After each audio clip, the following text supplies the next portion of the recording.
everyone. My name is Maria Schoenenberger, and I would like to welcome you to Lampwork Glass Beads by LePoppet. I have been a Lampwork glass bead artist since 2003, a long time ago. I have taught numerous students in a plethora of classes. I've sold my beads online. I've sold my jewelry at art shows and in galleries, and I'm here today to share all my experience with you. So I'm glad you're here with me. We're going to make a beautiful bead. Let's get started.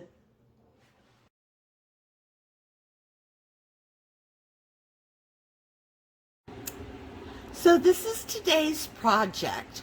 We're going to make this beautiful coiled implosion rose in blue, because I like blue. And the class is actually separated into different lessons. So in the first lesson, we're going to learn how to make the encased cane that is used on the rose, and I'm also going to show you how to make the leaf and vine cane. The second part of the class, the second section, we're going to make this Vertebrae base bead. And this is made from silver reduction glass.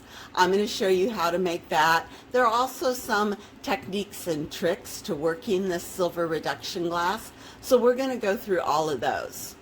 The third lesson in this class, we're going to actually make the implosion rose. So I'm going to show you how to put down the coil on your clear glass and how to implode it. And then the final section of the class, we're going to put the coil implosion rose on top of the base bead, add all of our accoutrements in the form of our stems and our leaves, and then we're going to put it in the kiln and let it cook. So that's the game plan, the syllabus, the agenda for today's class. As far as prerequisites go, this class is intended for the intermediate lamp worker. The artists who are making this bead, you guys should have a good understanding of all the safety precautions required when you're doing lampwork glass. This includes torch safety. We're going to be using a surface mix torch today. So those of you on the MAP gas canisters, this class probably isn't applicable to you because you can't really reduce silver glass on a MAP gas canister. So you should know torch safety on a surface mix torch. You should have good glass handling skills, especially when that glass is hot and melty. You're going to need proper ventilation and, of course, your didymium safety glasses for the soda flare and to protect your eyes. All of the materials I use are readily available through your favorite supplier or distributor. And I also recommend that you have a kiln to properly anneal your bead after we make it. So those are the prerequisites for this class.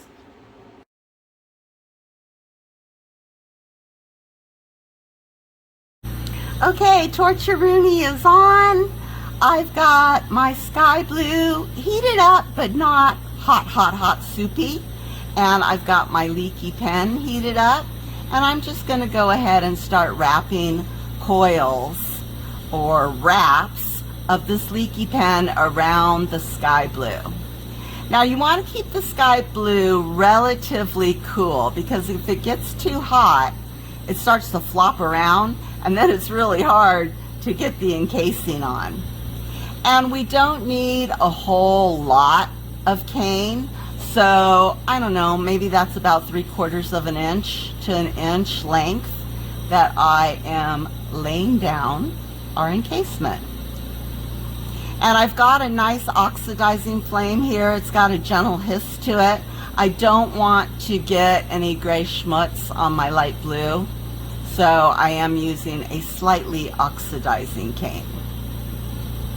Or flame, sorry. Cane, flame, you know what I meant.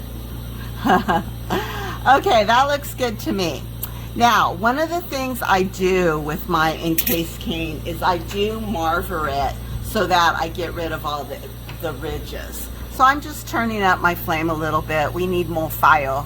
And I've got a marver here. You can use a flat marver.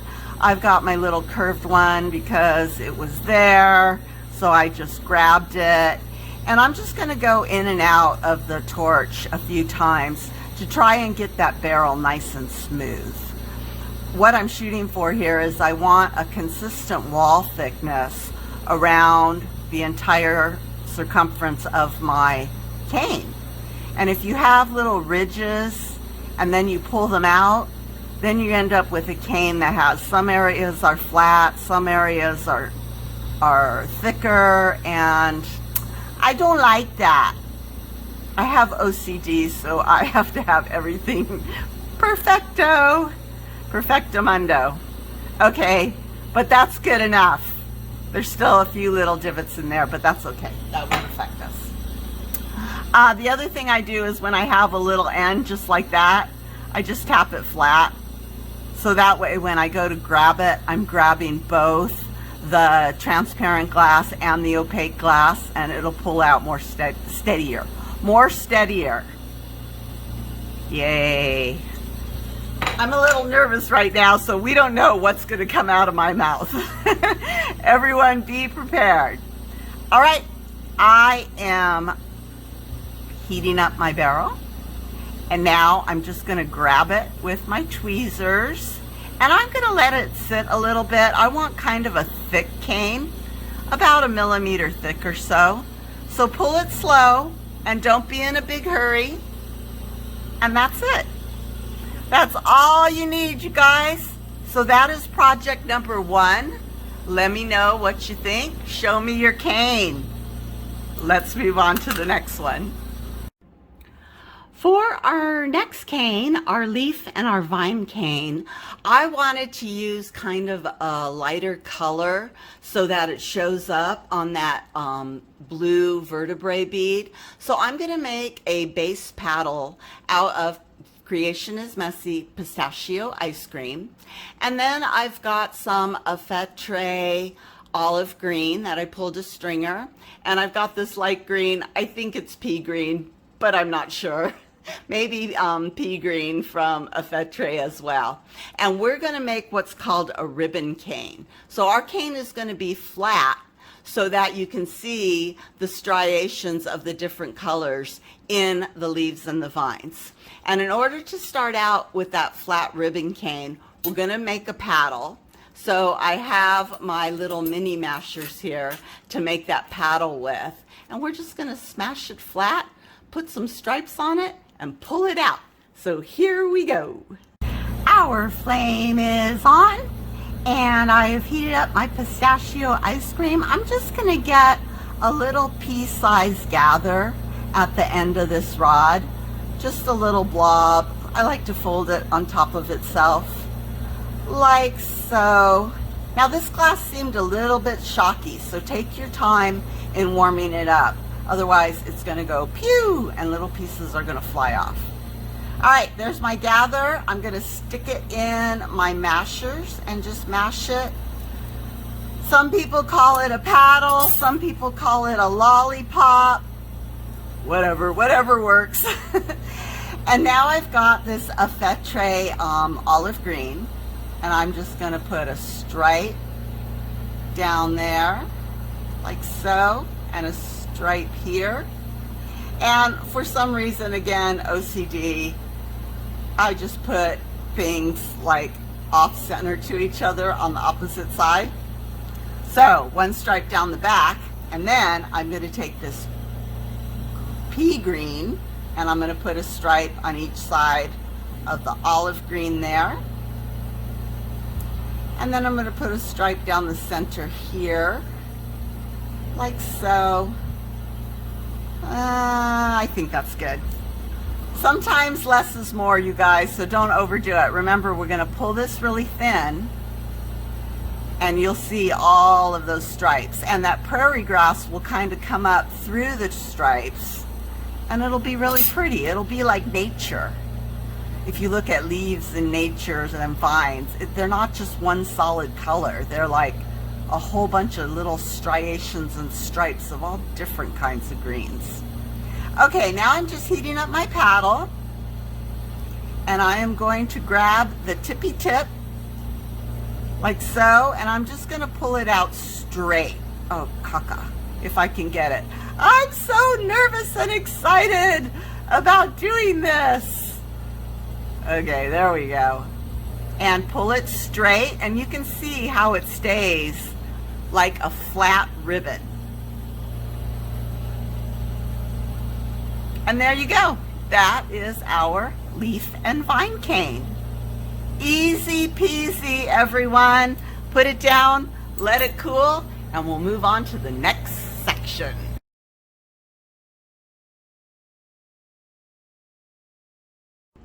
Time to move on to our vertebrae bead. So this vertebrae bead is made from a silver reduction glass called Triton, and it's made by a company called Double Helix. Now, if you guys have never worked with reduction glass before, I would encourage you to view my video on YouTube about reducing Triton, because there are some tricks to get it to shine like this, get the mother of pearl pearlescence that you see in here. So go ahead and review that if you've never worked with this glass before. Basically, what we're going to do is I'm going to wrap Triton around a base of clear, and I'm using Zephyr clear because it's also from Double Helix. I like to stay within the same family of glass when I make these combination beads. You could probably use a Vertebrae clear as well without any problems, but I'm using Zephyr today. Speaking of a Vertebrae, we're going to make a spiral, and this is my Vertebrae clear stringer. So I'm going to use that to make this bead too. And finally, you're going to need a pair of mashers. I'm using my monster mashers to mash my bead into the bicone shape. So yeah, I think that's it. Let's get started. So what I did is I laid down just a little barrel of clear. It's just one wrap wide by about 7 or 8 wraps in length. And now I'm taking my Triton, and I am going to just wrap Triton coils around that clear. So no big deal right now. Just use it the way that you would use your regular glass. I'm going to go ahead and get this on and marver it down, and we will be back for the reduction magic in just a minute. There we go. There is my barrel of Triton. And what I'm doing right now is called a reset. This silver glass, before you can reduce it, you have to reset it. And that basically means for this glass is just heating it up till it gets a nice orange glow on it. You don't have to get it super duper hot, just a nice orange glow. And then you gotta let it cool. So I'm gonna let it cool down a little bit, and while it's cooling, I'm going to adjust my flame to that reduction flame. So if you've watched the video on reducing Triton, you know that a reduction flame is we are reducing the oxygen, just like so. And now my bead looks kind of cool, but let's check for sure. Okay, I put it under the table and there's no more glow, so it's ready to be reduced. I'm going to put it in the top of that reduction flame, and this Triton reduces really fast, and you can start to see this mirror finish, silver mirrored finish on it. Let me see. I can see it with my bare eye, but I can't really see it in the camera. But you can see it looks like a mirror. It's really beautiful. A silvery blue color. And that looks good. It doesn't take much, so don't over reduce it. Once you get it reduced, now you're ready to put the spirals on it for the vertebrae bead. And it's real important when you put this clear on that you don't heat up that base bead. So Heat up your clear, but don't heat up your base. And I know it's easier said than done, but with a little practice, you guys can get it. And I'm just making a spiral around that Triton base bead. I'm going to make 2 layers of spiral, and then I'm going to burn those spirals in just like so. And what happens is the glass that's in between the spirals will get back to its regular cobalt color, but the glass that's underneath the spirals is going to make a beautiful mother of pearl. So let me put another layer on and burn this in, and I'll be right back. So here is my Trident bead, and as it's cooling down, you can see that mother of pearl starting to come out underneath that clear where we put the spirals. And now that is happening, which is so neat, I'm going to go ahead and I'm going to encase it in my Zephyr clear. So I wanted to show you guys though how pretty that mother of pearl comes out, and it'll continue to develop as we work this bead. So I went ahead, I put the spirals on, and then I flattened them. They're not completely totally flat. There's still a little bit of like a trench, but that's okay. It doesn't need to be totally flat. So once you get them flattened down a little bit, go ahead and encase it with some clear. And again, I'm using double helix Zephyr as my clear base. Let me get a couple layers on, and we'll be back to do the shaping and the smashing. Whee! There we go. I got the clear all encasing that Triton spiral, and I just went ahead and used my marver to marver it into a bicone shape. I just like bicone shapes and flat bicones. You guys can certainly make whatever shape you want. This bead will work on a rectangle. It'll work on a lentil. Pretty much anything that you want to make it. So now I am just heating it up, and I've got my monster masher standing at the ready. Heat that guy up, and now we're going to mash it to give us that flat base. And sometimes it takes a couple of mashes. It depends. But you know what? I really like that shape. And look at those little ribs. Okay, guys, once you get your bead smashed, go ahead and flash out all the tool marks, you know, those little circular ridges we get using tools. And then you're going to want to place this bead in your kiln, and just place the tippy tip in there. Mainly what we're doing is keeping this bead warm while we go ahead and make our rows. And I usually let my bead go into the kiln at 960. It's still kind of heating up, so that's okay. But 960, put it in the kiln, keep it warm.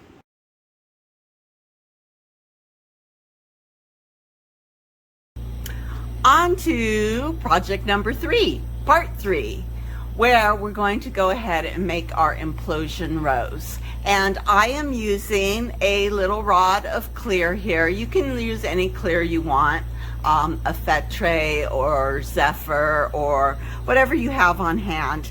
And I've got my little blue encased cane. So fire up the torch, and the first step is going to be making a nice round disc on the end of this clear rod. And it looks like I have some schmutz that I am going to just pick right off and into the water bowl that you guys have handy right next to your torch in case you need it. Always have a water bowl handy. Okay, I am going ahead, I am melting this. I'm going to get, again, for some reason, pea-sized gathers seem to work for a lot of things. So we're going to get a nice pea-sized gather, maybe the size of an edamame bean. All right, now here comes magic trick number one. We want to make a disc, and the way we're going to do this is by pressing it onto our marver down there. But I want to make sure that the shaft of the rod is in the center of my disc. So I have my gather centered as best as I can, hold it over the marver, and then just press. And you get your little disc, just like so. And it looks pretty even, and the rod looks like it's in the center of the glass. Yay! All right, now I have my little coil, my encased cane here, and all we're going to do is make a coil on this little disc. And let me see if I can zoom in more so you guys can really see this. Hopefully I'll be able to angle the glass so that you can see me put the coil on. But I start in the center with a daub of the glass, and I'm shaking, and then I just put that cane in the flame, and I just kind of rotate my disc around. Spin it. It's a combination of rotating the disc but also moving the cane. And I get a nice tight coil. I'm not too concerned if the walls of the cane touch each other, because one great thing about encased cane is that it'll stay separated when it melts. So you'll be able to see. And there you go. That is my coil on my disc, just like so. All right. Now, this is kind of my own little thing that I do. I go ahead, I melt that coil down, smash it in a little bit there. And then I always put another disc over the top of where the edges of that coil is. So, I've got my clear, and I'm just going to put clear over the top right here. I don't know why, I just feel like if I have a ridge of extra glass, it just helps with the implosion process. It makes me feel better. Oh, it makes me feel comfortable. Okay, let's start our implosion. Now, for imploding, I'm going to turn my rod kind of at an angle, and I'm just going to heat up the edges of that disc, and I'm going to let the edges kind of slump down while the center stays close to the rod. And you really want to try to keep this centered. So use that heat control, use that gravity. The disc goes in and out of the flame. And if you have to, you can use a marver to kind of center your disc again. You want to keep everything centered and straight. And with this soft glass, you can even turn down your torch a bit. With this soft glass, it gets hot so quick, and it gets soupy and melty so quick that it's really takes a lot of practice to do these implosions and get a good one. But I am just going ahead and rotating. Oops, if it gets too hot and too soupy, pull it out of the flame, center it again. When things calm down, you can go back in. And we're trying to get those outer edges to slump and melt around that center rod. And it just takes time, you guys. Don't be in a big rush. It'll work. And what's going to happen is that coil's going to start to stretch and expand. And you're going to get a nice imploded coil rose. Oh, this is hard. This is hard for me, and I've done it a bazillion times. There we go. And I can start to see now that rose, the coils are starting to slump up.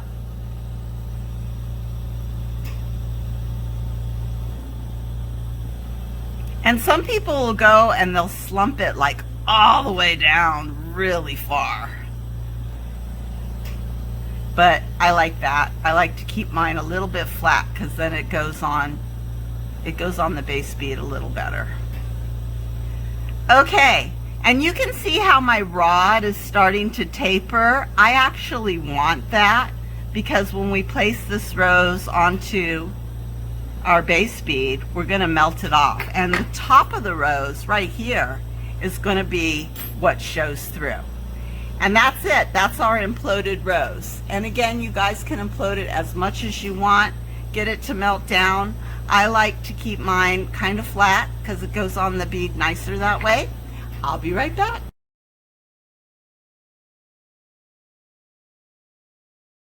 Okay, last step, which is the hardest step, at least for me, is attaching our base bead to our rose.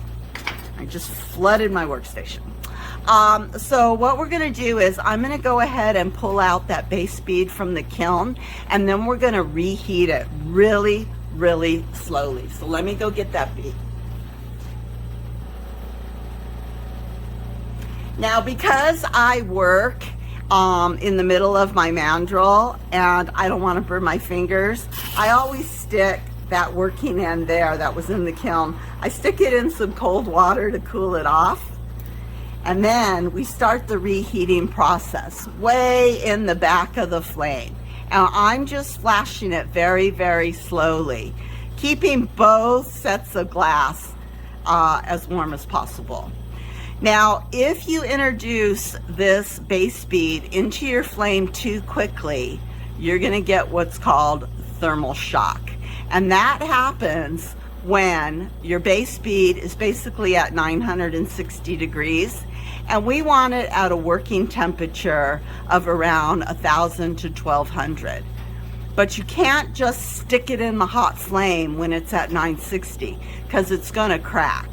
So what I do, I start to heat it up in the back in the cooler sections, 10 times flashing it in the flame. Then I flip it over 10 more times, maybe 15, maybe 20.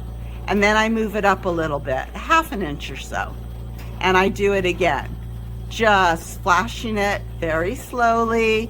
You got to keep your other bead warm too. You got to keep your rose warm too. Now, if you guys get thermal shock, it's okay. Don't panic because you can fix it. And usually what happens when your base bead gets a shock, it'll crack right down the center where your mandrel is. But that's all right because once you get it heated up, you can just reheat that section to a really glow melty point, and that crack will just remelt right in and you'll be fine. All right, we're getting there. My bead is getting nice and warm. I see some areas where I didn't get the tool marks out, so you can reflash like the tool marks at this point. And then once you start seeing a glow, that's good. What we're gonna do, I'm gonna put my bead on this part right here, my rose. I'm gonna heat up that rose till it's nice and hot, and heat up your base bead, but it doesn't have to be super, super hot. A light glow is good. Heating up that rose, heating up that base bead. Let's heat it up on the other side. And then we're going to take our rose and just stick it right on that base bead. And where the taper is on your clear rod, heat that up. And that one you want soupy because we're just going to melt it off to a little point. And now our rose is attached to our base bead. And now we're going to melt that clear down. And there's going to be some further slumping going on of that clear on top of your base bead. But you can see how my base bead now, it's back up to working temperature, and I'm not scared anymore that it's going to crack because we took our time and we heated it up really slowly. And now I'm just kind of heating up that nipple and kind of just manipulating your mandrel around so that nipple on the top slumps around. That glass is going to slump down further onto your base bead and provide a really great attachment, and you are not going to have to worry about your rose popping off your base bead. Oh, I'm so happy. This is looking so cool. That rose looks great. And one of the reasons I work in the middle of my mandrel is so that I can flip it around and manipulate it a bit if I have to. Now, of course, the last step, let's put on the vine. So remember that cane we made a long time ago? I'm just going to put down his little stem, like so. And some little leaves. Push down, drag, pull up for the leaves. There we go. Oh, I'm so happy. This looks great. Let's push down that stem a little bit. Get it flat. And you guys, there it is. That is our imploded rose flower with a vertebrae base. I will be back in a bit. I'm putting this in the kiln at 960 for about an hour. I'll clean it and I'll be back to show it to you.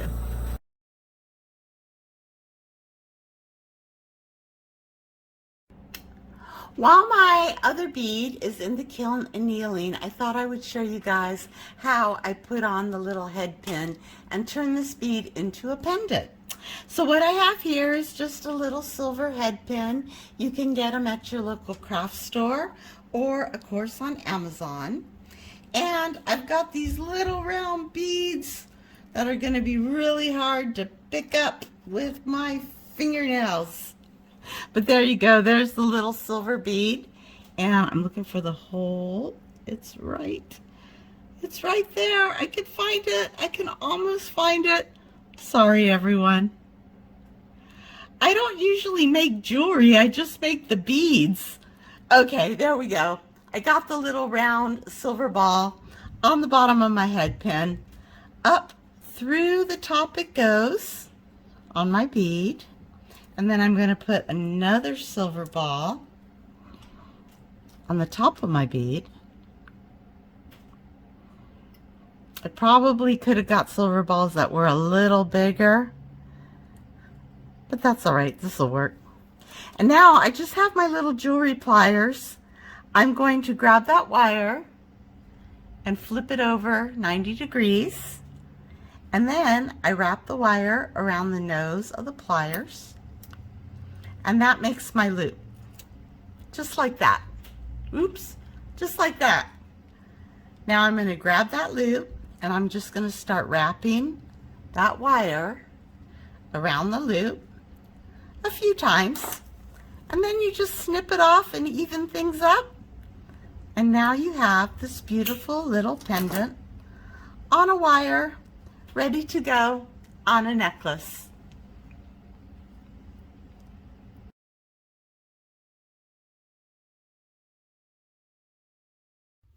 And here it is, my final coiled rose implosion pendant. I hope you guys like it. Thank you so much for purchasing this class. I hope you had a good time. I will be back with more classes, so go ahead and subscribe to this channel, and I will see you guys again soon.